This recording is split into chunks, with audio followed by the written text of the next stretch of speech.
Please tell me that's cheese on top. It's butter? We still have to make the chocolate chip cookie dough for the buns, you know. I think that was premeditative. A scene with Phil! What are you doing now? We are the Internet Justice League. This dude runs E-Bomb's World, so we're going to take pictures of his house. Yes, and this gets back at him by pleasing the Kodak shareholders? No! It prevents him from ever showing his face on the internet again! Okay, that wouldn't destroy someone's life unless they were pathetic anti-beings. Anti-beings? What if they were anti-beings that grew a beanstalk to hell? Shut up! We're going to spray paint Tub Girl onto a guy's car. Lols. If your face was higher, you'd look like Drabble. Oh, really? Yeah, just like that owl. You know? You know what I'm talking This about? blows. I gotta get out of here before they break out the Magic the Gathering cards and give each other blowjobs.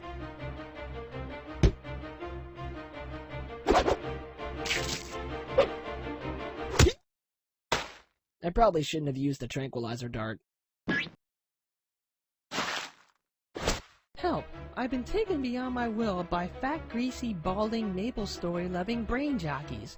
Please save me, or I'll be forced to send my next message via ground-to-air missile. That's what Joel should have wrote. Oh well, I got the gist of it. Joel is in trouble! Roger! Sloths! Using my super-powered hacker notebook, I'll upload a virus into their mainframe. Should I use Reboot or Beast Wars? Wait, since when do you have a super-powered hacker notebook? Since always? Always? Or never? Phil, stop acting weird and let's vamoose. And squirrel. Okay, goodbye, crazy McPsycho tits. I'll use a reflect spell to keep them from initiating awkward, mishandled conversations with me. A spell book? Hold on, am I in another RPG or something? Why are things so different all of a sudden? How is it possible that we made more episodes anyway? Why do I have to be so meta? Relax, Phil. Who cares how we come back? We want money! The important thing is that Joel needs our help. And if we don't save him, we'll have nobody to use as a sandwich when we sneak into country clubs. You're right, Juniper. Important thing is that. What on earth are you watching? Only the best anime ever! Don't you mean ever? Isn't that kind of an oxymoron? It's about 11-year-old girls who are magically powered by embarrassment. Oh great, thanks Japan. You guys are sick. Not funny sick either, because illness is funny. You have cholera, you have cholera. But no, you guys are just sick. We're not 4chan. You got us all wrong. Hey, do you want to read 4chan? Totally, bro. Let's do it. Hey, my computer's not working. Have you tried installing Linux?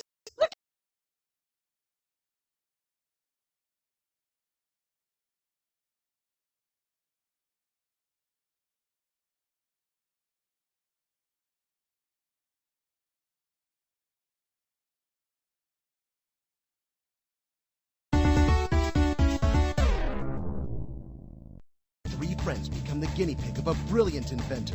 The goal? To create the greatest webtoon of all time. They failed. Now witness the failure. Bonus stage!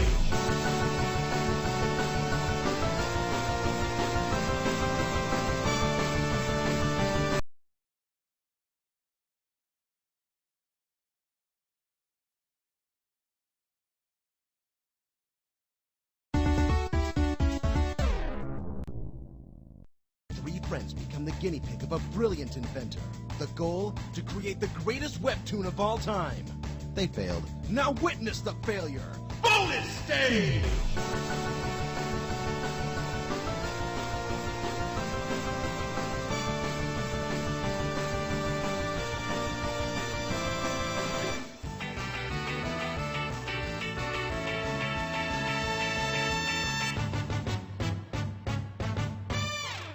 Please, Phil, don't be a jazzophobe. The PS3 will change the way we live forever. Forever. It's not happening. Come on, man. It's only a $4.99 investment with $99 optional, non-optional hard drive and $80 sequel to Tekken or something. I don't care what franchise it is. I just know it's next-genified. Next Genesis. You know, I seem to remember that not too long ago, I bought you the Xbox 360. Remember that? No. What's Xbox? I've never... It's been, sitting there, heating our home, constantly making me think someone's running a vacuum cleaner in the house. It ruins my hopes, Joel. It ruins them! Alright, fine. I'll play the stupid 360. Yeah. Since when do we have a doorbell? And how is it polyphonic? Verizon installed it the other day. Verizon. Stop that! Sure. It's him! It's the king! Are you the Purple Gang? We found this crown in the dumpster. Great. A cardboard crown that smells like ass dumplings.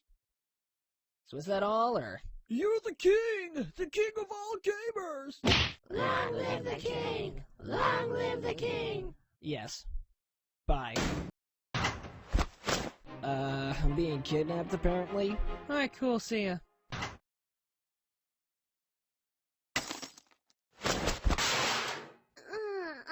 Thanks for that. White noise makes me fall asleep. That's gonna be my rapper name. White Noise. Sleep sure is beneficial. You know what else is beneficial? Going out to dinner with me. I can't do that. Andrew would kill me. Plus, I hate you. What? You said you broke up with him! Yeah, I did. But I changed my mind. I can do that. I'm a girl. You can't. Ah, Lord of an Empire. Finally, I can live up to my hero, King Ralph.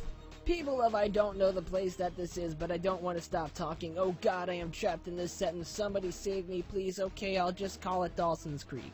As your new leader, I order you to erect... I said erect. A statue of me that's better than the one Bender built in the hilarious Futurama episode, A Pharaoh to Remember. And get me a Diet Coke. Now. Today. Yo. Collective mass of sweaty people. Hey, guy, hey you, come on, get me a soda! Okay, hold on. Dude! I'm kinda busy grinding here. You had better be referring to a lap dance. It's Planets of Galtron, you scrub. Just let me get to level 80 and sell my character on eBay. I don't much care for this disrespect! Then get it yourself! There's Mountain Dew in the fridge computer. Wait a second.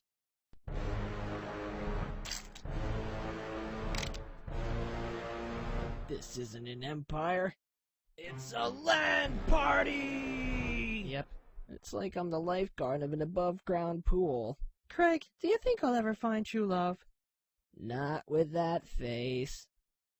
Wow, that was blunt. Let me lay it on you straight, G. I know everybody's sister, and was king of the marriage prom 3 years in a row, so I know my shiz night. Girls aren't looking for neurotic, whiny, sissy bitches like you're the son of. What the hell is a king of the marriage prom? It was Fury, a nightmare I refused to wake up from. I keep this as a souvenir of my trauma. Man, you and your dismembered limbs! Give it a rest already! King Joel, we bring you a fair delicacy from our humble lands. Don't roleplay, just food me. We bring you the Mega Burger. What the damn is that thing?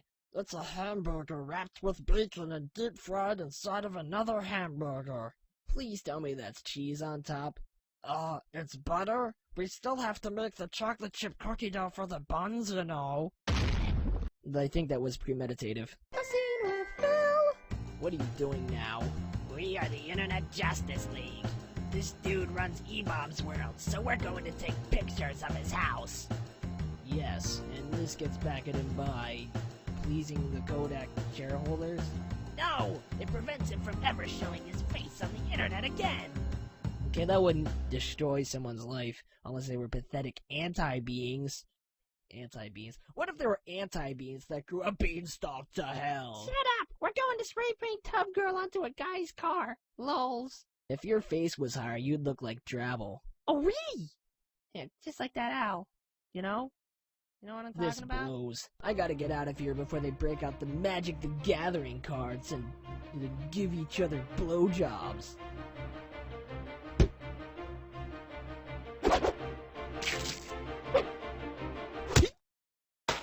I probably shouldn't have used the tranquilizer dart. been taken beyond my will by fat, greasy, balding, maple story-loving brain jockeys. Please save me, or I'll be forced to send my next message via ground-to-air missile. That's what Joel should have wrote. Oh well, I got the gist of it. Joel is in trouble! Roger, Floss. Using my super-powered hacker notebook, I'll upload a virus into their mainframe. Should I use Reboot or Beast Wars? Wait, since when do you have a super-powered hacker notebook? Since always? Always? Or never? Phil, stop acting weird and let's vamoose. And squirrel. Okay, goodbye, crazy McPsycho tits. I'll use a reflect spell to keep them from initiating awkward, mishandled conversations with me. A spell book? Hold on, am I in another RPG or something? Why are things so different all of a sudden? How is it possible that we made more episodes anyway? Why do I have to be so meta? Relax, Phil. Who cares how we come back? We want money! The important thing is that Joel needs our help. And if we don't save him, we'll have nobody to use as a sandwich when we sneak into country clubs. You're right, Juniper. Important thing is that. What on earth are you watching? Only the best anime ever! Don't you mean ever? Isn't that kind of an oxymoron? It's about 11-year-old girls who are magically powered by embarrassment. Oh great, thanks Japan. You guys are sick. Not funny sick either, because illness is funny. You have cholera, you have cholera. But no, you guys are just sick. We're not 4chan. You got us all wrong. Hey, do you want to read 4chan? Totally, bro, let's do it. Hey, my computer's not working. Have you tried installing Linux? Look out! Give us back our co-star. How did you do that? I crash through ceilings all the time. In a forest? Yes, Okay. all the time. All right then. Out of my way! I'm not in your way. All right, nerds. Prepare yourselves for... Oh God, a girl! Protect us! Ellie's a girl. Hand Joel over, or she'll use makeup. And giggle! We'll do anything you want, just don't arouse us. You could perhaps crawl to the ends of the earth and never make contact with society again. In other words, go home.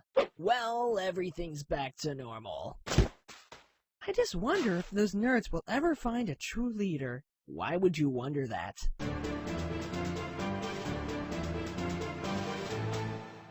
Where is the kill myself lever?「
いつも透明なハードルを負けない気持ちで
ちでクリアしてきたけどスタートラインに立つたびに怯えていた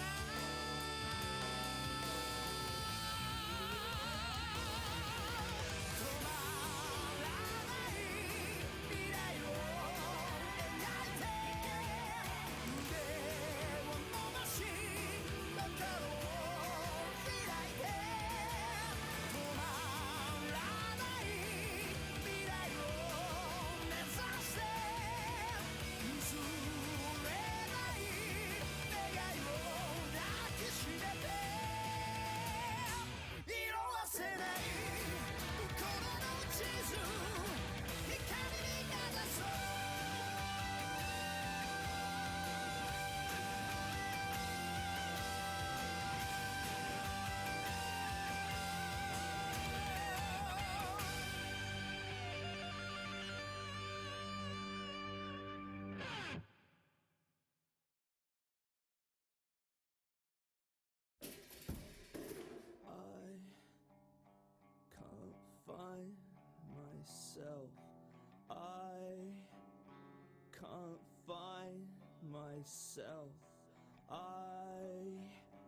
can't find myself. I can't find myself in the head of the stranger in love, holding on, giving all to another under faded setting sun.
Farewell to a Scottish fame. Farewell our ancient glory.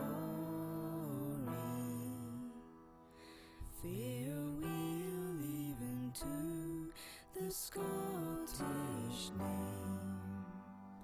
See famed in martial story. Now Sargren's over Solway sands, and Tweedrins to the ocean, to mark where England's province stands. Such a parcel of rogues in the nation.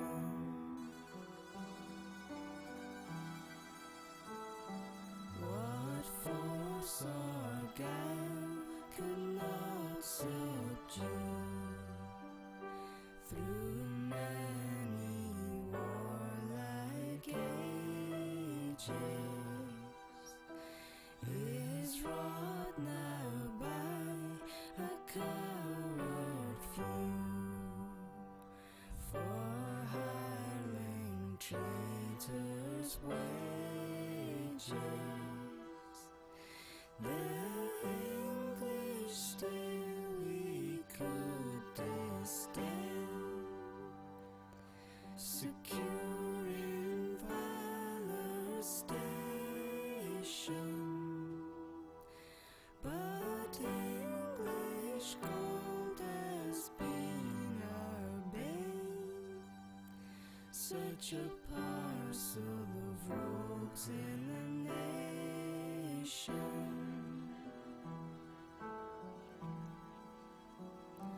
Oh, would all I had seen that day, that treason thus could sell us. My old grey heat had lain unclean, with Bruce and loyal Wallace. But death and power to my last hour, on this declaration,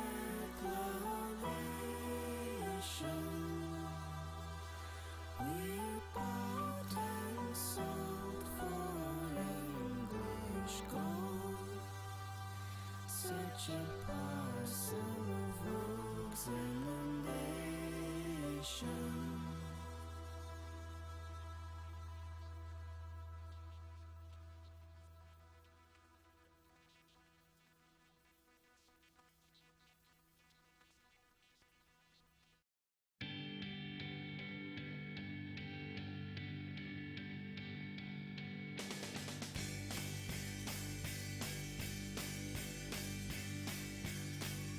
Sun is shining in the sky.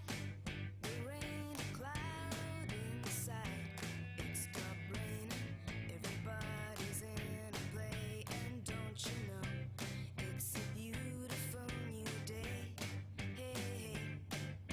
Running down the avenue, see how the sun shines brightly in the city, on the streets where once was pretty Mr. Blue Sky is living here today. Hey, Mr. Blue Sky, please tell us why you had to hide away for so long. Where did we go wrong? Mr. Blue Sky, please tell us why you had to hide away for so long. Where did we go wrong?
just to be with you.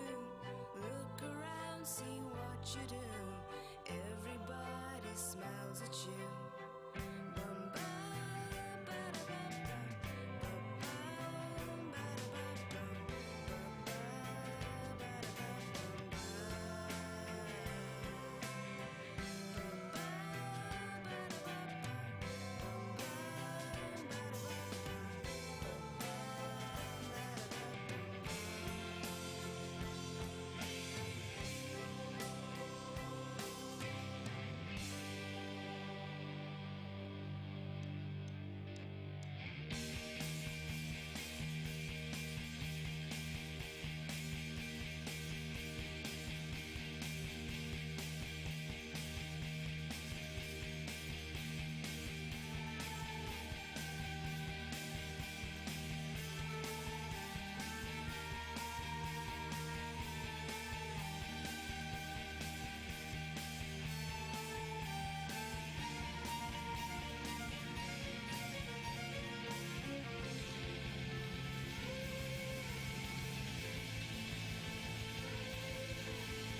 touches my cheek to catch a red tear. His chin feels rough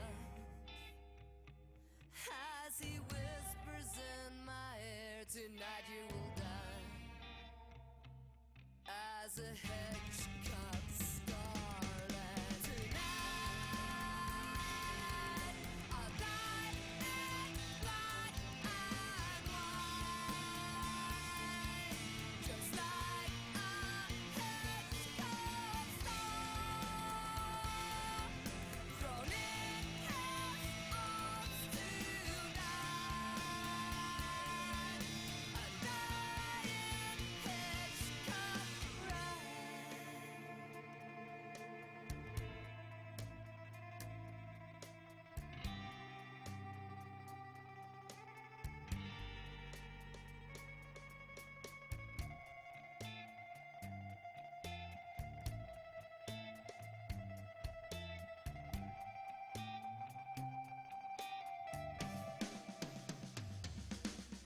Tonight I'll die in black and white, just like a hedge cut star thrown in his arms tonight. A dying hedge cut I'll die in black and white. A dying hedge cut, dying hedge cut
Version with discursion from the top of this backing track.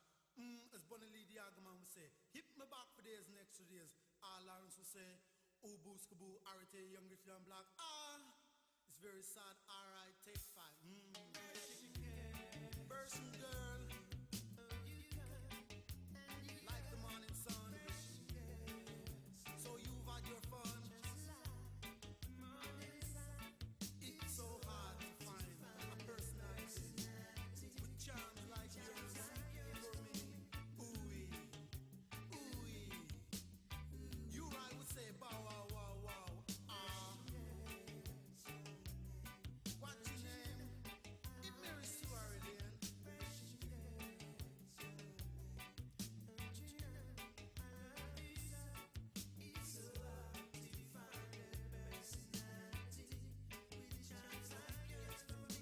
Take it to the middle, take it to the middle, take it to the bridge, take it to the bridge, as James Brown would say.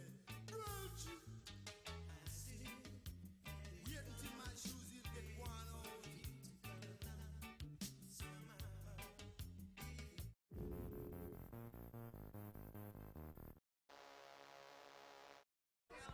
Shut up.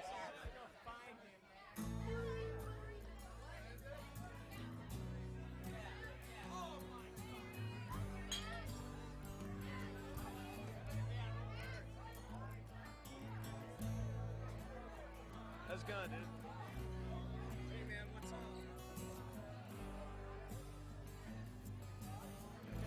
Tell Toddie to turn the radio back on. When you grab a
que c'est toi. Laisse-moi être roi seulement pour toi. Maître de tes charmes, ou laisse-moi te donner toutes mes caresses, tous mes baisers, je ne sais quoi, pour t'apprivoiser, mon petit chat. Tu ne peux résister, viens près de moi, viens te lever, viens ronronner. Je t'offrirai tous les rêves, réveillerai les volcans, ouvrirai l'océan, renirai le ciel rien que pour toi. Parce que c'est toi, j'inventerai les lois, mon petit chat, doux comme la soie, est enroulé dans mes bois. Toutes les promesses, je les fais pour toi, parce que c'est toi.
was really too impossible. The thing that the 42 did that the 34 didn't was have a significantly higher cyclic rate. The original early war MG42s had a cyclic rate of about 1,200 rounds a minute, which is really pretty phenomenally fast. The idea was to make it basically impossible for anyone to run through a field of machine gun fire, which is something that could happen with some of the Allied guns like the Vickers or the Maxim or the Brownings, which had a slower rate of fire. Now 1,200 rounds a minute was really too fast. What tended to occasionally happen was the locking rollers would engage and actually bounce in slightly and allow the gun to fire out of battery from time to time, and that's obviously a problem. This particular gun has a modified bolt that has a helper spring on the two locking lugs, which ensures that it won't fire out of battery, but it does slow the cyclic rate down to about 950. Anyway, let's do some shooting. So, to load the MG42 up, we bring the top cover up. We want the bolt all the way back. We want the bolt handle forward. We need to make sure the feed tray is down, top cover is up. I'm going to take our belt of ammo, lay it in there, bring our top cover. We want to make sure that this is all the way over. Bring our top cover down, latch it in place. Fires from an open bolt, so we're all ready to go.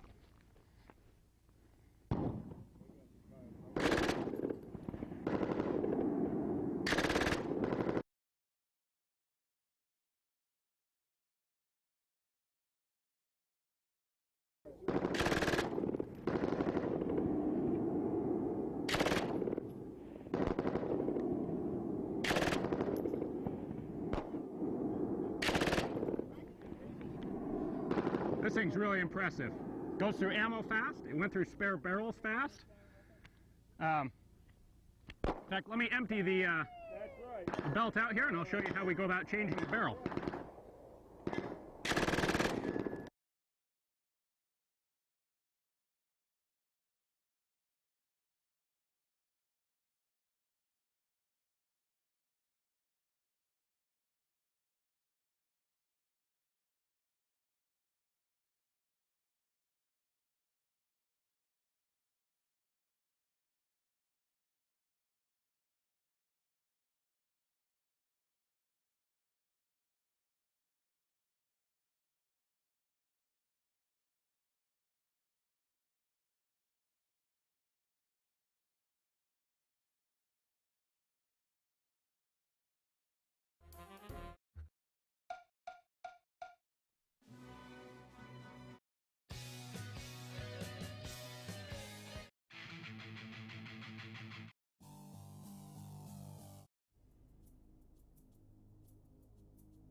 Henry rifles. Made in America, or they won't be made at all. The Henry Big Boy steel was designed with the modern hunter in mind, and like all Henry lever-action rifles, it delivers smooth, quiet, and reliable action. For a free Henry catalog and decal, visit www.henryrifles.com.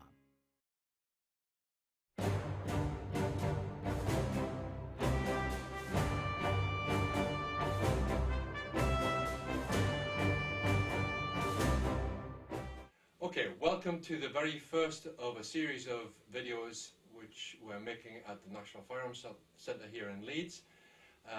With me is Jonathan Ferguson, the curator of firearms here, and we have on the table in front of us some very significant small arms in the history of British military adoptions of military firearms post the Second World War.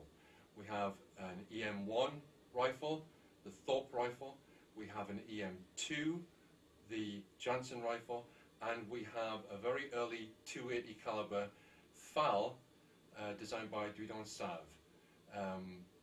So first of all, we're going to start off, and I'd like to ask Jonathan really what the purpose is of the National Firearms Centre and how it came to be. Sure. Probably a useful question for viewers.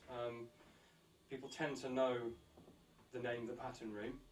In our world, you know, it's still known and sort of respected. That institution technically has ceased to exist. The collection, thankfully, due to some careful negotiations back in early 2000, was gifted to the Royal Armouries in 2005. So just to wind things back a bit, to try and explain the background, the Pattern Room is, I was going to say it's what it sounds like, but it's a little bit opaque for most people. The British military system for equipment was to use something called a sealed pattern, and perhaps you'll pick that up in future videos and explain that in more detail. But literally, the Royal Seal of Approval, to say that this tunic, belt plate, in this case, firearm, is to the specification required. That's gone through all the trials, it's every little nut, bolt and detail. At the time, that was a means of governing manufacture, so whether it's the State Factory at Enfield, where the Pattern Room was co-located, or whether that's a contractor making you 20,000 monkey tail carbines, or whatever it might be, they hopefully turn in samples that match exactly the sealed pattern. What that means today is, settles a lot of arguments at the bar, basically, as to what detail should or shouldn't be on a given weapon, and they are vital, you know, really important and rare historical artifacts. So the Pattern Room also contained the gauges from which to check the specification of the parts of the firearms as well, and to ensure really interchangeability as far as the small arms are concerned. That's right. Yeah. Not all of the gauges have survived, and indeed not all of the sealed patterns have survived. But yeah, that was the idea. We have again something you might want to look at, and a big set of inspection gauges for the Pattern 53 rifle, along with an example of an interchangeable Pattern 53 rifle. Couldn't get interchangeable P53s until 1856. What? It took a while for Sam Colt's idea to really sort of catch on and be implemented fully. And then even, of course, probably not until the Second World War would you get most firearms truly interchangeable. Going further back in the history of, well, not even the Pattern Room, but people may have heard of the factory at Enfield. As I say, that's where the Pattern Room was located. That was the main small arms factory for the UK, the main arsenal for the UK. Prior to that, and that came on stream, if you like, 1823, something like, maybe 1818, I think is the earliest date I've read for the Enfield factory being in operation. Obviously pre most machine forms of manufacture, but nonetheless a manufactory rather than making things by cottage industry means, or what used to be the case, which is the ordnance system. Again, we're going to the details of that, but the lock, stock and barrel thing. Yes. You know, three major parts made by different craftsmen, put together, or set up as they called it, at the Tower of London. So, in a way, the Tower of London, which is still, you know, we still have galleries there, it's one of our sites. The HQ has moved up here to Leeds, but we still have the tower. That, if you like, used to be the main arsenal for the kingdom. moved in the early 1800s to Enfield, and in effect the pattern room did too. There wasn't a pattern room by name at the Tower of London, but the same functions took place there. And indeed, over the decades, over the centuries, the sort of obsolete seal patterns would either remain behind at the Tower of London, or they'd be transferred from the pattern room to the Tower of London. Where I'm going with this is, you end up, by the early 2000s, with some seal patterns in one collection, because they're not really relevant to modern arms production, and some in the pattern room. And in 2005, we were able to bring them together. Great. And that's what the National Firearms Centre is. It's the location where most of this firearms collection resides. It's laid out just like the old pattern room, and just like the old pattern room, if you have a good reason, you can get in and you can study what it is you want to study. Okay. Just as a rough idea, about how many individual firearms does the National Firearms Centre hold? Not accoutrements or accessories, but actual firearms. The benefits of a modern database system is that we can tell exactly how many we've got. Having said that, I probably don't have the exact figure off the top of my head, but 16,000 in this facility where we are now, and overall across in other stores in the museum, on loan around the world, we have in total 26,000 firearms of all types, from medieval hand cannon to the very latest polymer framed pistols. So you can say with virtual certainty that this is the largest single collection of firearms available in one location. Yes. Wow. Yeah, Okay. I mean, shorthand is to say it's the best collection in the world. Yes. We try not to say that because in certain other areas there may well be better, smaller collections, and there will certainly be bigger collections of AKs upon AKs, or whatever they happen to be. But the breadth of this collection is just—it's an accident of history almost. Yes. That both the Royal Armouries were collecting interesting and unusual, but also bog standard reference examples, and then the pattern room came on, did the same thing, and the two came together. Yes.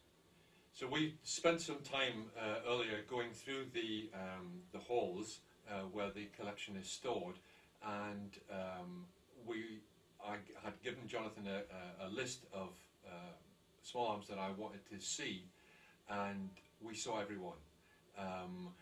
There are gaps in the collection, certainly, because you just can't have one of everything, but there are some items here where they're definitely one of a kind, or one of only a few in the world, which we've seen today, and there are some unique items which there is only one, and you have it. The one thing that I think that I picked up on is we saw serial number 1 Taden gun, which the Taden was developed around about the same time as these firearms, but it was a belt-fed machine gun firing the .280 cartridge, and the one that's in the hall is serial number 1. Sort of a belt-fed Bren gun. Yes, yes, but it scaled down a little bit and improved as well, and we'll hopefully be looking at that at a later date as well. So we're going to go through a few different firearms today, giving you a brief overview, but the idea is that this will turn into a series where you can suggest to us what you would like to see, and if there's one here, we'll certainly try and show you it. We'll try and answer questions. If you've got a query about a certain firearm, we'll certainly try and find that for you, and we'll try and show you a firearm that you may want to see that you've not seen before. We're in a unique position at the moment that we have access, courtesy of the Royal Armouries, to this collection, and hopefully this will be able to show you guys out there some items which just won't be available to you. The Armouries is available to researchers, collectors, by appointment. How would you go about that? That's right. As you say, we are part of the Royal Armouries overall, and the same applies to any area of the collection: armour, edged weapons, and indeed our firearms collection. Simply, you can contact us through the website. It's probably the easiest way. And if it's firearm related, it'll probably end up in my inbox. Okay. And then it's essentially part of the function of the pattern room, and indeed this collection, is to support the work of the authorities here in the UK. But we are first and foremost a national museum, and this collection, for example, we've already drawn upon it to redisplay our First World War gallery, and we'll continue to do so. So there's that aspect.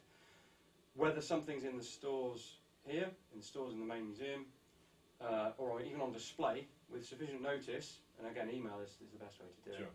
If you are writing a book, writing an article, have a genuine interest, you have a collection of something yourself, or provided you have a genuine interest. It's quite hard to quantify that, isn't it? But we know each other when we see each other, or speak. Yeah. So the sort of rubbernecking, I'm afraid we haven't got time for, and indeed the pattern room didn't. But we are perhaps actually, despite what people may think about how hard it is to get in here, we're actually more likely to be able to provide some time for you to study something. Sure. If you can tell us what it is you want to see with as much notice as possible, we'll get you in. Sure, okay. But I think really what you need to put across is that it's not a gun shop. You're not coming here to browse. You're coming here for a reason. And the reason would be to research a particular gun or a particular design aspect, whether you're a history buff, designer, or you have some forensic interest in the firearm. Well, yeah. So this is a worldwide accessible collection if you get through the security clearance.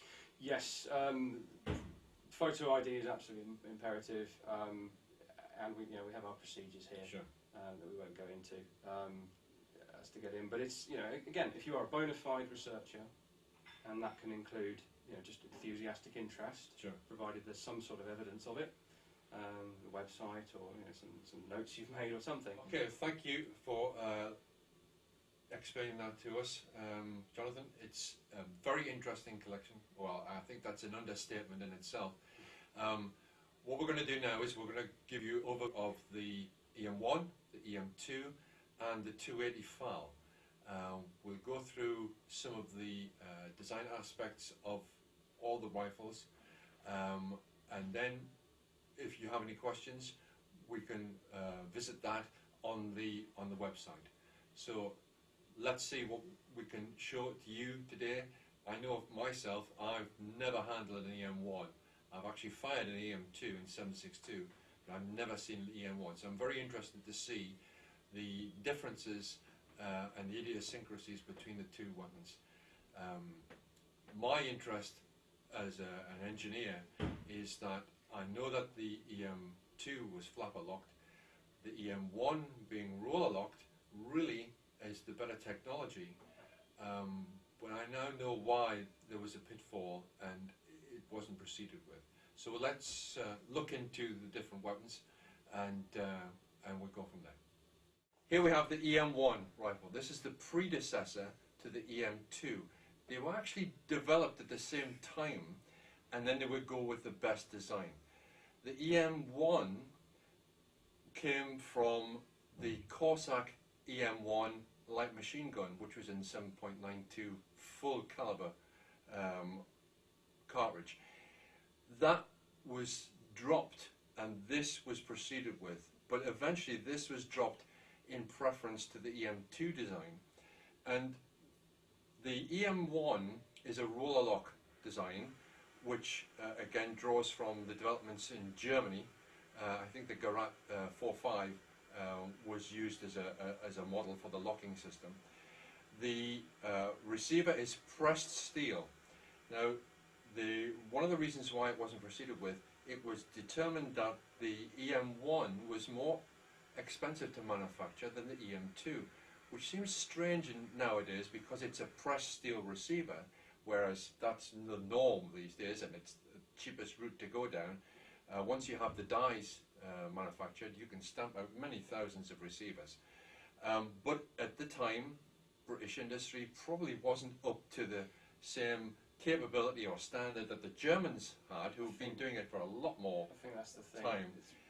And this is probably why the design wasn't proceeded with.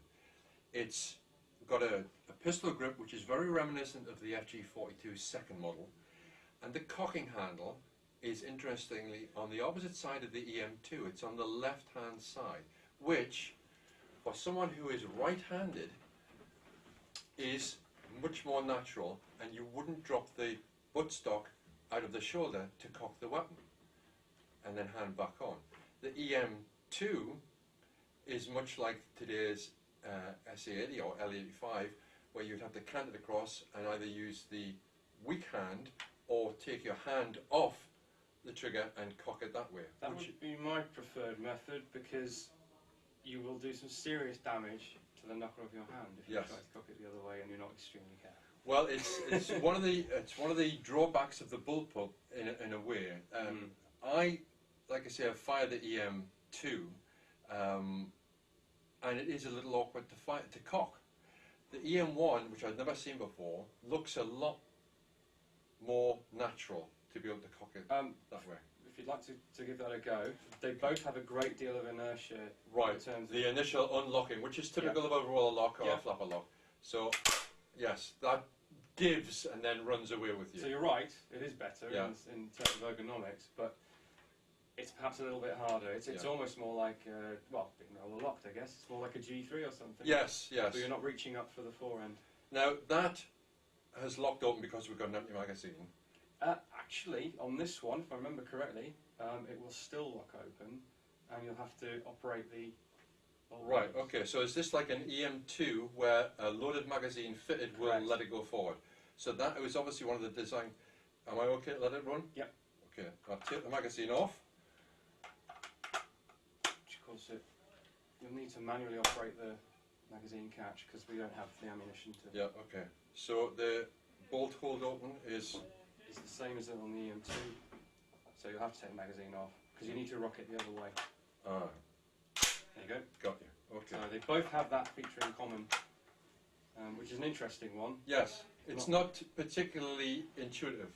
Not intuitive, perhaps, and perhaps a bit unsafe. I Yes. don't know, because it's less positive. I don't know. That's one for the operators of these things to... Well, I think if it had ever gone into service, people would have gotten into it and would have gotten used to it. Yeah. It all comes down to drills, isn't it? Yes. Whatever you're trained on. Exactly. It could be a useful feature to speed up your reloads. Bearing in mind it's a bullpup, and it's going to be harder to reach back than the Yes. magazine. But it's a heavy gun. It certainly is, yeah. The SA80, which I've shot a lot, and I'm not particularly enamoured of, it doesn't feel too good in my hands, although it's a very accurate gun. What I do like about this is the same as the FG42. The pistol grip, to me, and I've got large hands, fits in my hand quite well. And the selector and safety, which is a combination, falls under my thumb. Yeah. So that's quite interesting, not because I haven't handled an EM1 before. The EM2 has a selector, which is a button above the grip, and the safety is a bit like an M1 Garand, which is in the front of the trigger guard. That's Now, right. me being a very knowledgeable about the M1 Garand M14, that safety is very intuitive to me. I understand it and I can do it. But also, being having fired the AR-15 M16 family, that selector under the thumb is also very intuitive. So for me, muscle memory works great. It's not a million miles away in terms of Yeah, the shape of the catch. I is it? think if you have a small hand, you might be struggling. Possibly. Yeah. But the other thing I find as well, the magazine intrudes on my grip. I can't get...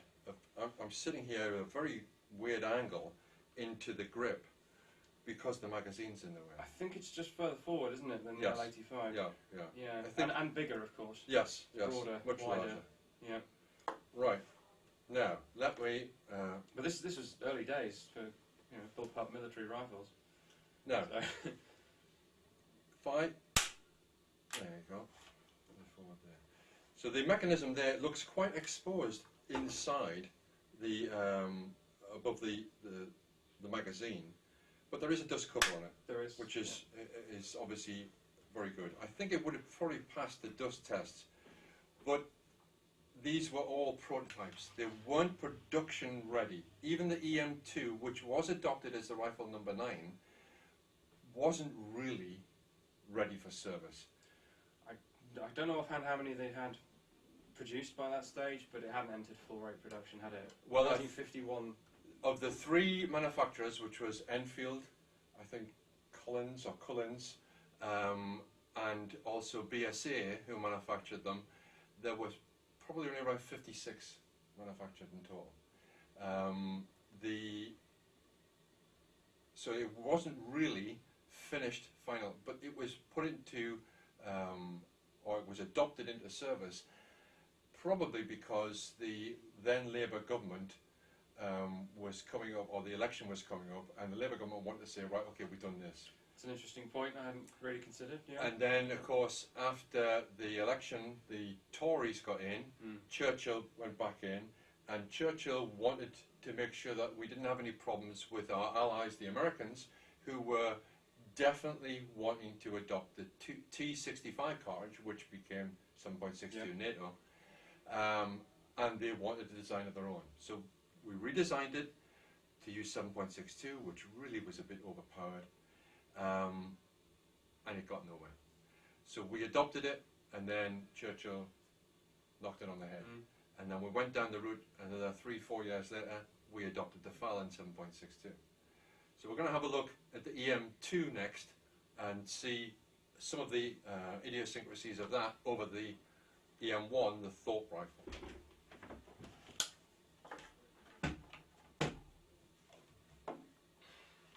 I don't know if the viewers might have seen already, but for me, a very striking image of 51 when they drew up the training pamphlets is of this guy in World War II battle dress. Yes. Virtually unchanged, so webbing and everything, but armed with this futuristic space gun, as it would have been in 1951. Well, I remember a company I worked for at the time, we had an EM2 in 7.62, and I had a copy of that manual. The rifle we had was a BSA manufacturer, one in fact serial number 2, if anybody has it out there, I'd like to know who has it. We didn't have the optic sight on, that was missing, so we had to use the iron sights mainly. But it was a very, very hard recoiling gun, and you could tell 7.62 was just way, way too much for it. The ones that I've seen shot recently have all been 7.62 because 280 ammunition, it's not there. And I think there are more of the. You've already established there are a few guns out there. Yeah. The ones that are out there tend to be 7.62. Yes. So the two rifles look very, very similar, very strikingly similar, because they're bullpups. There's a combination of traditional wood and steel. The EM1 is a pressed steel receiver, which I think looks as though it's more businesslike than the EM2, which is a machined receiver, and to me looks quite flimsy. The chamber area is where all the meat is, and underneath there is the cartridge. And to me, that being right next to your face, it looks a bit too obvious. You can see the ghost almost of the cartridge, where it would sit, where they've taken away as much metal as they can, leaving this sort of rocket ship or cartridge-shaped power bulge, if you like. Yeah, just in front of the ejection port, you can see where the chamber area is. So that barrel is that full length here.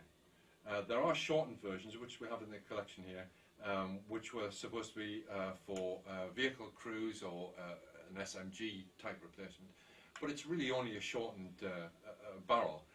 The cocking, like we said before, is on the right hand side, so you either have to take the trigger hand off and cock it, or cross over and cock like this, a la SA-80. Trigger mechanism, the selector is a button cross bolt above the pistol grip, which isn't too difficult to manipulate.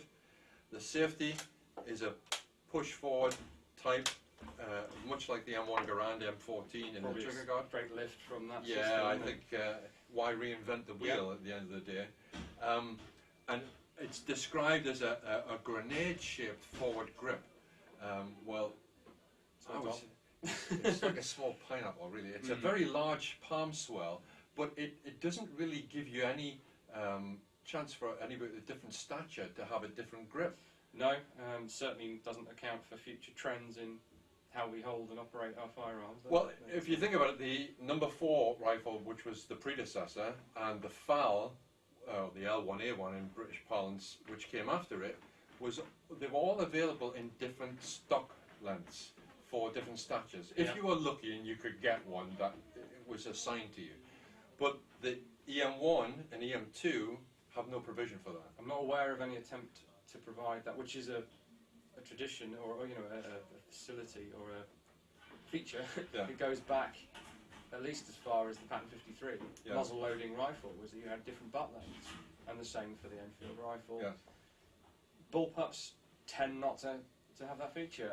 There's a modern design, I think, that has a sort of extended butt plate, and if I remember rightly, the XL64 SA80 prototype, they experimented with different length butt plates.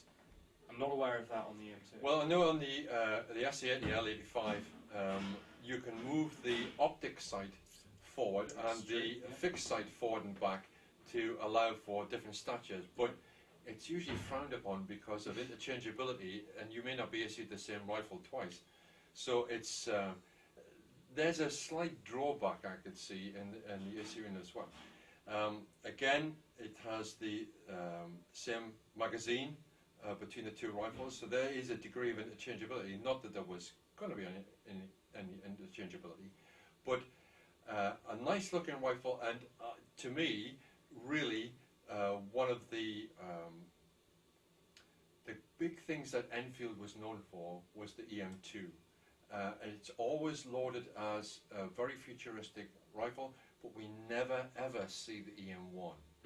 And at a later date, we'll see also the predecessor to the EM1, the Corsac LMG, also known as the EM1.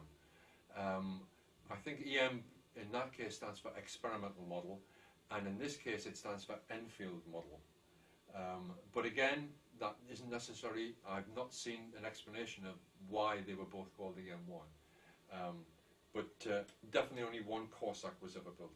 I think that what sums it up for me, apart from you've mentioned this being milled steel almost throughout, and if you take in future we may well take it apart and demonstrate this, but the bolt carrier group is 12 separate components, all with individual machining operations required on them. So, as you were saying earlier, the expense argument I don't quite see, except that obviously factories in the past were set up for different things. I think that has to be the explanation. But I think my favourite feature on this, what epitomises it as a sort of I won't say white elephant because it may have been better than that, but as a very British attempt at a post-war intermediate caliber assault rifle, is this walnut veneer cheek piece on here, which is just, you've got milled or stamped steel, but we absolutely must have some beautiful walnut on there. And you can see why this one's seen a little bit of well, wear. yes, I think with the wear and also at the age as well, it's probably caused the thing up. You can tell that we weren't into synthetics then, because the butt plate on both these rifles, which is probably had some, was rubber and had some give in it, now after more than 70 years it's gone rock hard. Just like the butt plates on those number 5s that everyone complains That's about right, yes. shooting. So I think part of the criticism that I had at the time firing this in 7.62 was partly down to the fact that the butt plate was rock hard. And effectively, it's a very short stock. Yes. The other thing I noticed as well on the EM1, the butt plate is about 1.5 inches wide, whereas on the EM2 it's about 1 inch. So you're concentrating all that recoil in a smaller area on the EM2. It's true. So perhaps the EM1 may have been more pleasant to shoot. I don't know. Not having had the opportunity. No, not and not having a box of 280 ammunition either. So quite, yeah.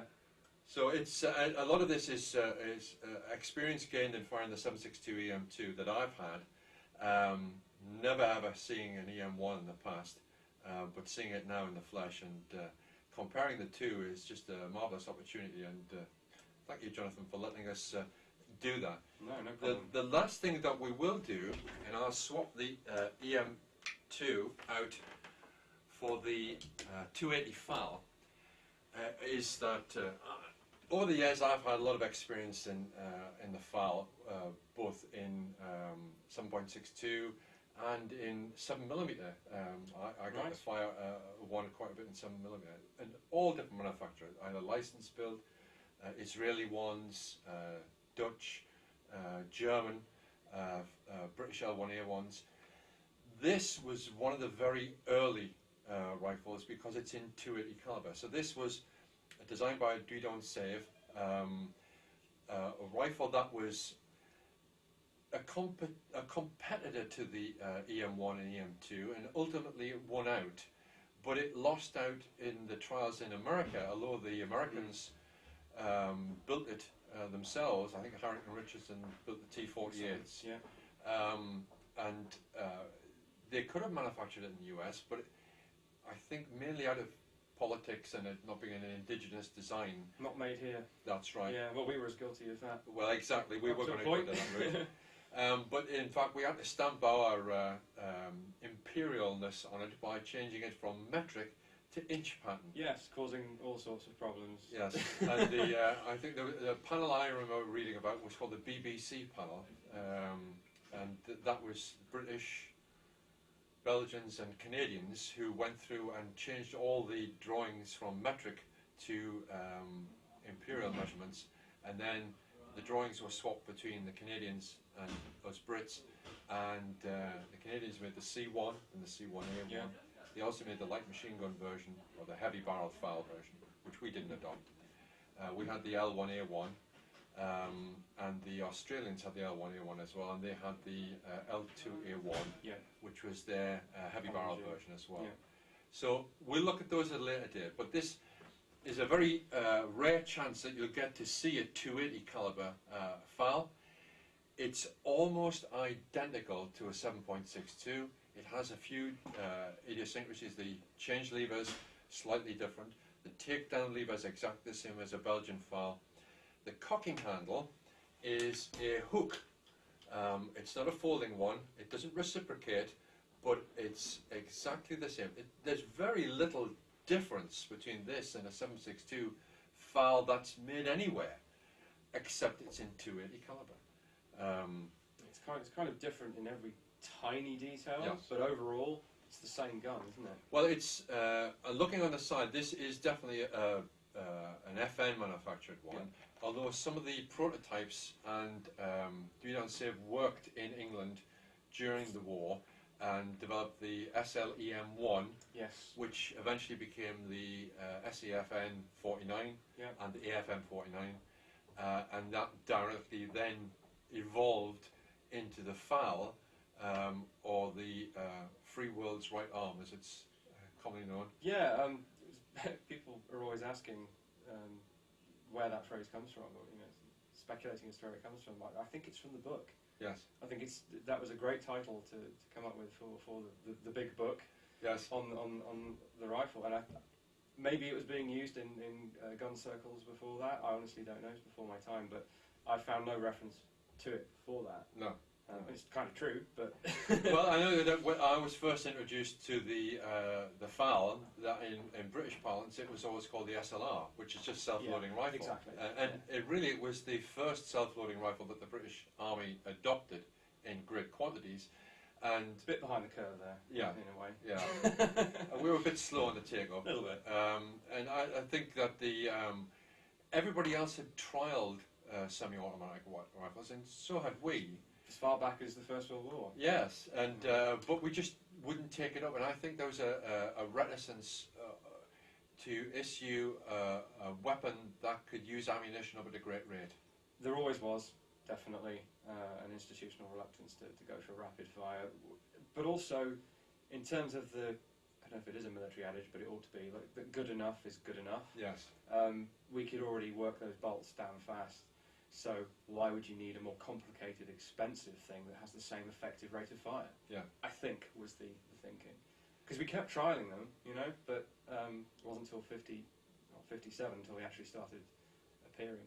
Well, I think it's also it's interesting as well that it wasn't really until the adoption of the 7.62 cartridge that Britain definitely adopted a self-loading weapon, and then stuck with it for many years. Good point, yeah. Until really the early 80s, when the the SE-80 family, the L-85A1 and L-85A2, were adopted probably a little bit too quickly. Sort of, and yet at the same time the development process took far too long, so it was a curious mixture of the two. I know they were looking at a replacement certainly by the turn of the 70s, early 70s. And interestingly enough, on the basis that the SLRs were all wearing out, and that it was going to cost too much to just make more. Don't quite follow that, especially as, of course, the British Army was already shrinking by that time. And now we can simply supply spares for SA-80s for decades to come because the Army is not that big anymore. Yes. Well, it's also strange as well that the British Army was one of the very early adopters, although it wasn't issued in the great numbers, of the AR-15 family. Yes. Same year as the US Army. That's right. 5,000 weapons were purchased, mainly for areas where we might get involved with jungle warfare.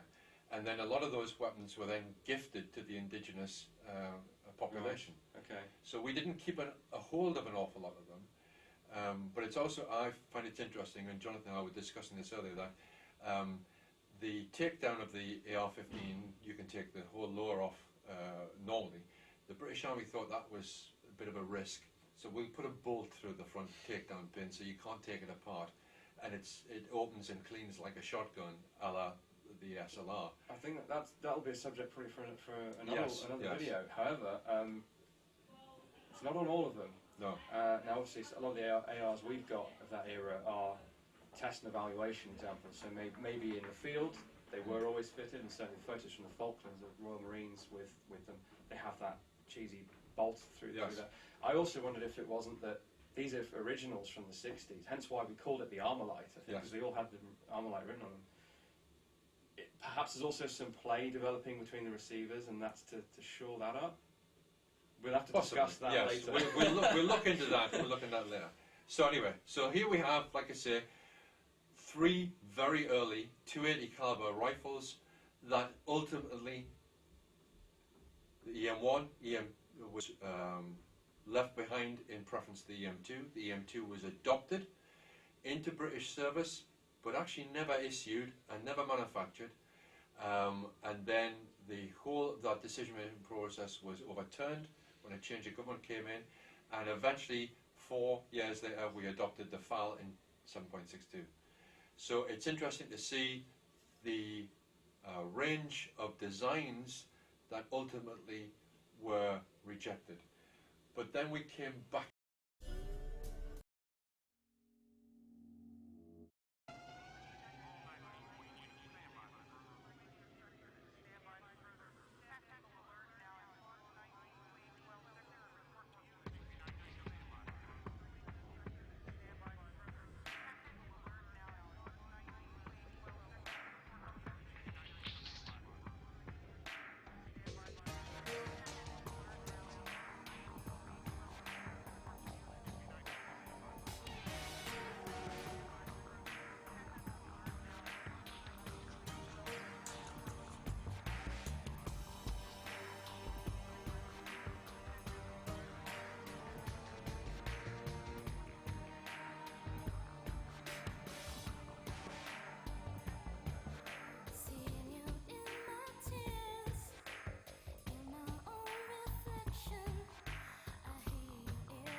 Regular Joe now on parade.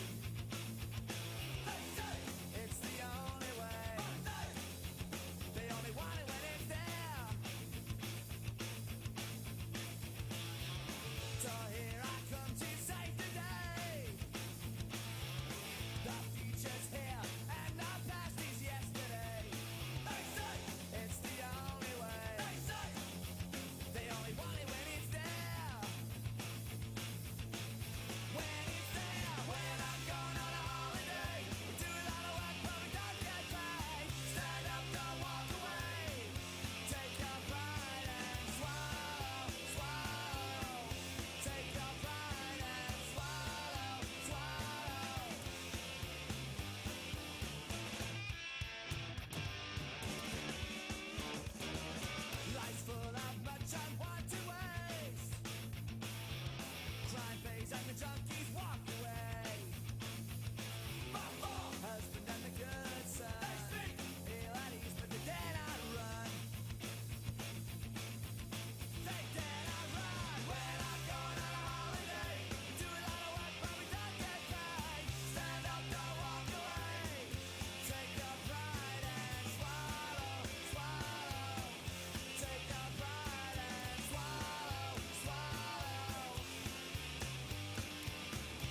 don't care if Monday's blue, Tuesday's grey and Wednesday too.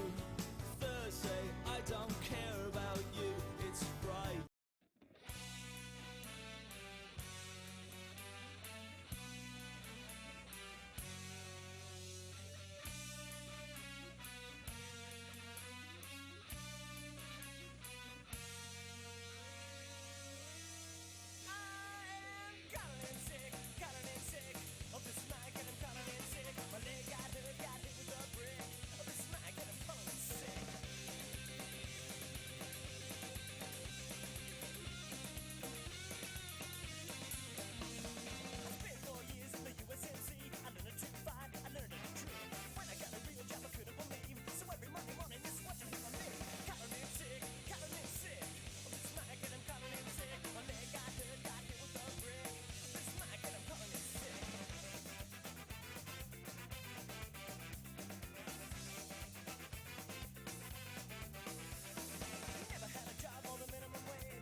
This is Mike. Calling in sick?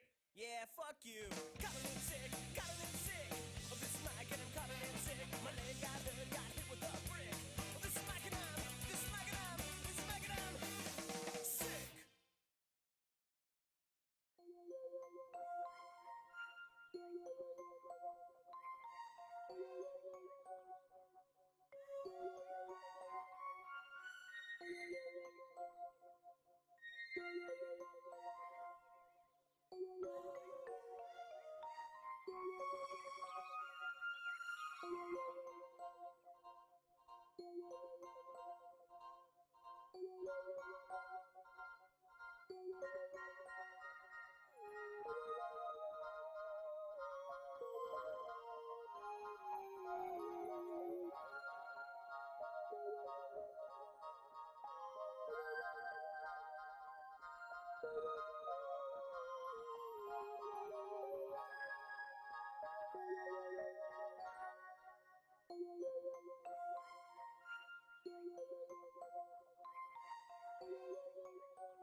versunken, steh ich in Flammen und bin im Wasser verbrannt.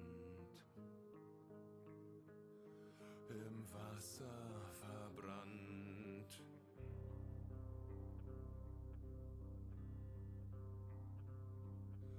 Wenn sie nackt schwimmt, ist das schön.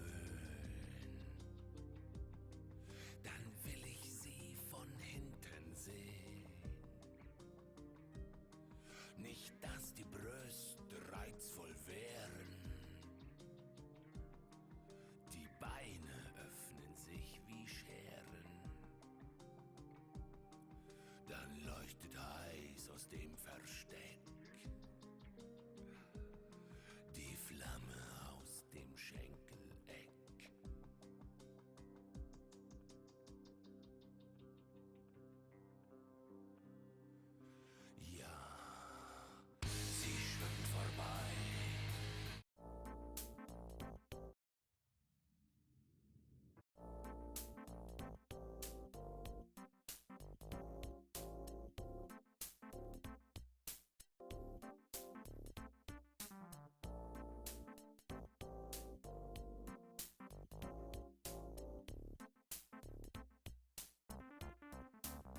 noticed that auto mechanics tamper with the battery, so you have to go back to them in a week. But you can't do jack, because they're, tied to the mafia.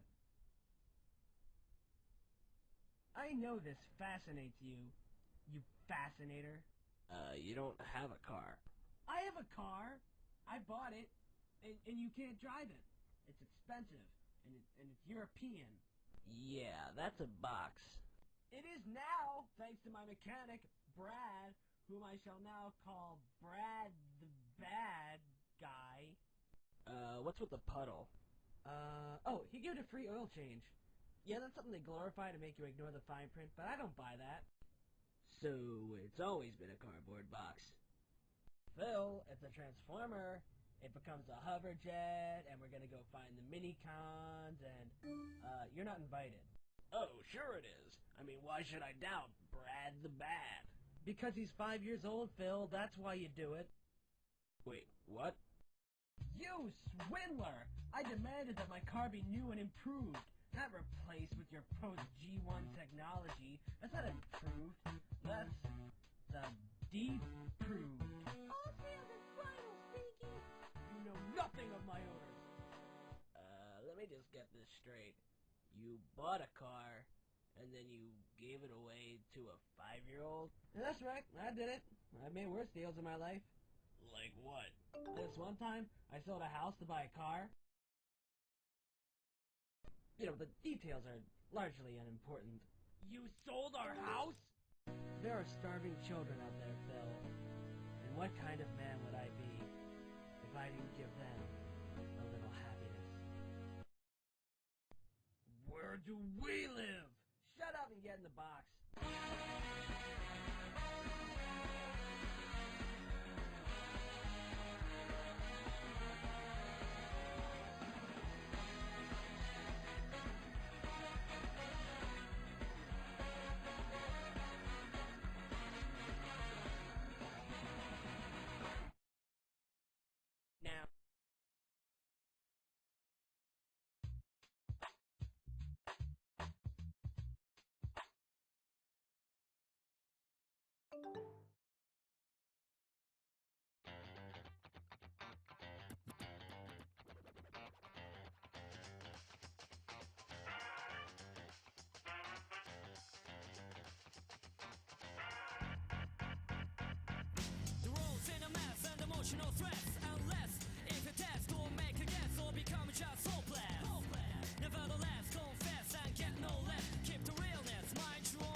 so tired of the way you make me feel.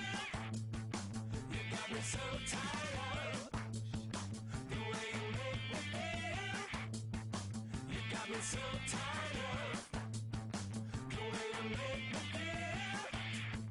You got me so tired.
Taking over this town, they should worry. But these problems aside, I think I taught you well that we won't run, and we won't run, and we won't run. And in the winter night sky, ships are sailing, looking down on these bright blue city lights. And they won't wait, and they won't wait, and they won't wait. We're here to stay, we're here to stay, we're here to stay. Howling ghosts, they reappear in mountains that are stacked with fear. But you're a king and I'm a lion heart, a lion heart.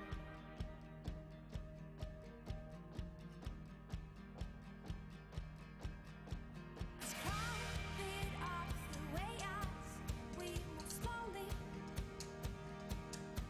past the wandering eyes of the ones that were left behind. Though far away.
some bad.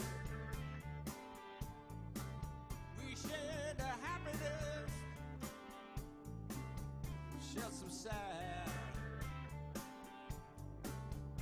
We had it all the misery. Back when I had you, girl, yes, you had me.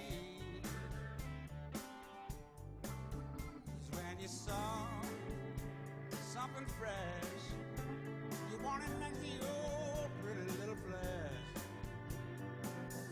Like a sewer when it rained, it all went down the drain. You and I, you and I. My life is so empty. What can I do? 'Cause I ain't got nobody, nobody take the place of you. And I'm not so strong, honey, as I used to be. Back when I had you, girl, yes, if you had me. 'Cause when you saw something fresh, you wanted next to your pretty little flesh. Just like a sewer when it rained, it all went down the drain. You and I, you and I.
Pick and choose.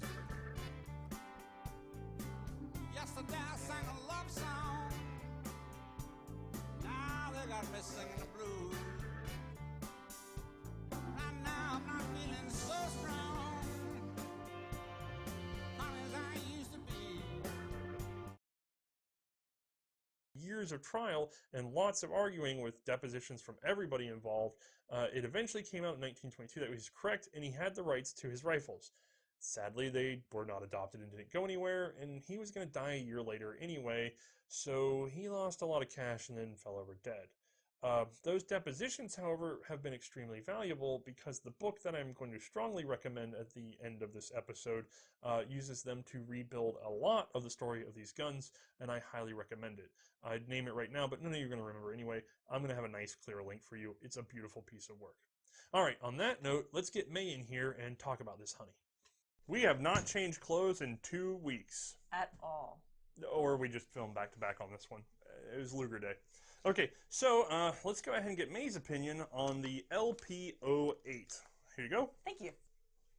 Okay, so let's actually talk about this thing as a pistol first.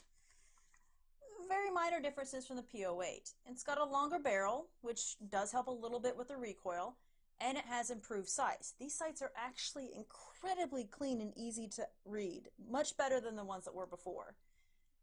But let's move into the carbine section of this now, since there really aren't many other differences compared to the P08 again, of course. I've got to attach this stock because the enemy is coming right at me. Balls, it's not easy to do in a quick situation. However, once you throw this latch, it is tight. I don't feel like the stock is going to fall off at any point. The stock itself is actually fairly thick. It's not thin, so it doesn't really feel like it's going to cut into my shoulder. And where it sits low enough so that when I rest my cheek on it, it aligns perfectly with these sights. This feels like an incredibly comfortable single or double-handed shooter. Now, I will say that, like, in terms of actually holding this gun, because I've got both hands on here, it eliminates the problem we have with the POA in terms of having to readjust my thumb to reach for the mag drop or the mag release, or actually operate the safety, because I can actually use my left hand. So I can do everything with my left hand, don't have to adjust it with my right, and I can easily do everything with sights still aligned. It's perfect. This is an incredibly comfortable shooter. I thought you were in love with the Luger. Apparently, you're in love with the bigger Luger. Okay, so I gotta ask you, actually shooting the thing, how did you get along? Actually shooting this thing, I thought was very comfortable in my opinion. There is still a little bit of a climb when actually shooting it. However, like I said, these sights are much improved, so I felt like my reset time was definitely improved. The recoil itself was a lot more manageable also because of the stock attachment. It felt like having this control with my shoulder, my second hand on here, I was really able to bring the barrel down quickly. Again, improved reset time overall. It was fantastic. Now, when I compare this to something like the C96 when I shot in the carbine version, I actually found this one to be a better shooter. Like I said, I was able to operate everything easily with my left hand in terms of the mag release and the safety. I felt like this actual carbine version, I was able to get down and lower and able to realign myself with the sights fairly quickly and easily every time. It just, overall, I didn't have any problems with this one. And also I want to point out, C96 doesn't have a magazine. You have to like load that with the stripper. That's not going to be easy for something like enemies coming, I've got to reload. This one is. I personally think that this is getting personal, because somebody likes the contour of the C96 because, if you'll excuse me, he has big fat hands that have a hard time getting squeezed up into that lip of the Luger. Granted, I can't argue that this has much better features, and I wouldn't want to go on an assault with a C96 trying to load the stripper clip. I still like the broom handle grip, though. Okay, so we are talking about the LP08 as adopted, but I think what everybody's really wondering about is the LP08 as fitted with the Trommel magazine. Yeah, the best magazine. The unhappiest snail on Earth. So, why don't you give us your opinion of trying to use this rapid fire, let's say, assault roll? Like, how well is this really going to work out for you?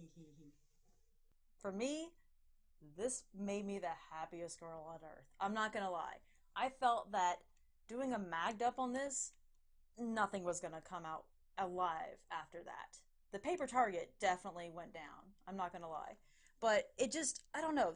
It felt like the Trommel mag helped solve everything. I had the rapid fire that I needed if I was going to attack a trench. This was great for mid and short range. As far as like what I was talking about with the recoil and the climbing, this actually bounces the weight. It brings it down. So it felt like there was barely any climb with this thing.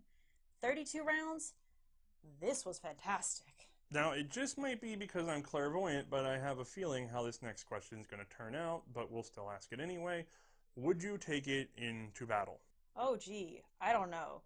32 rounds, it was a comfortable shooter, I was accurate, there was practically no climb with the recoil. Yeah, that's the hardest yes I've ever had so far. This is my favorite so far out of everything we have shot to date. I would definitely take this into the battle. I would request this if I were on the attack, and if they didn't give me this, I would insist on having a submachine gun. That's the only thing I would take basically over this. But this is definitely my baby right now. For those of you who don't know how far we are into production, she has shot through 2 light machine guns now, and also unrelated to the series, she has handled a submachine gun. So for this to get such high praise, especially in the assault role, I think you know how in love she may be. Alright, that's going to wrap this one up on a very positive note. So, yet again, stay for the updates after the credits, and we're thrilled to have all of you every single episode. We really appreciate the support, and we've been growing really well thanks to your support. Thank you, everyone.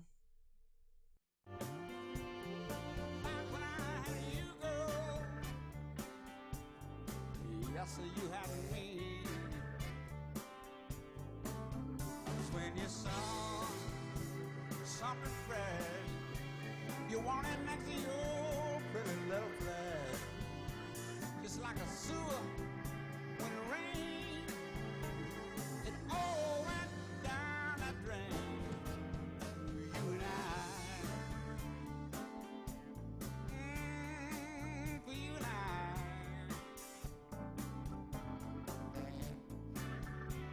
Tell you my life got so empty. What can I do? 'Cause I ain't got nobody, nobody take the place of you.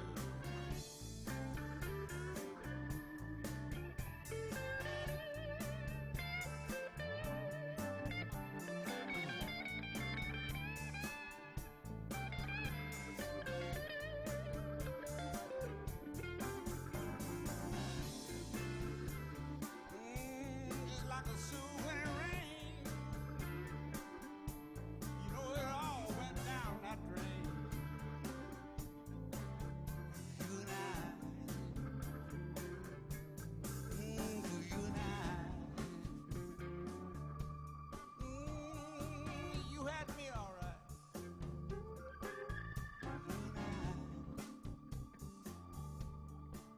You know it all went down that drain.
ひとりぼっち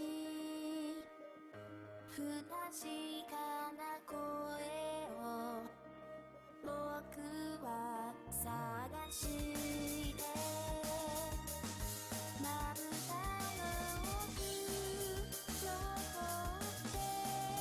て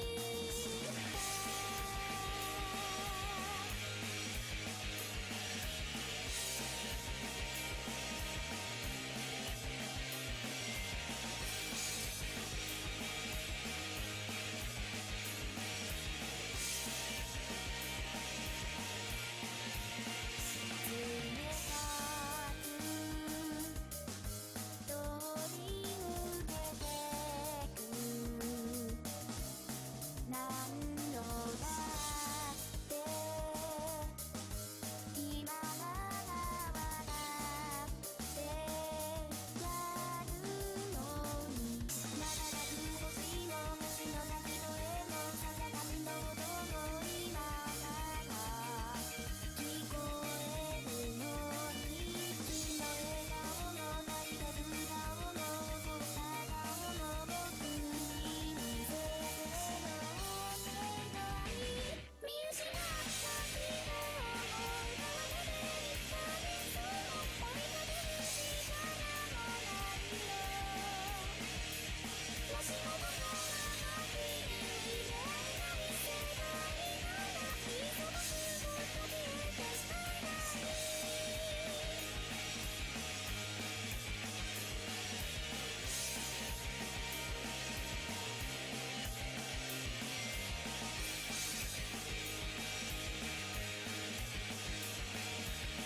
burning down.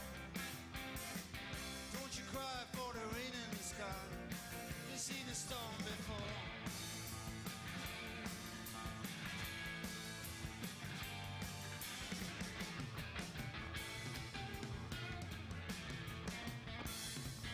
Yeah, now what's the matter with you, baby? Baby, what's the matter now? What's the matter? You're running in the shadows every time you hear the wild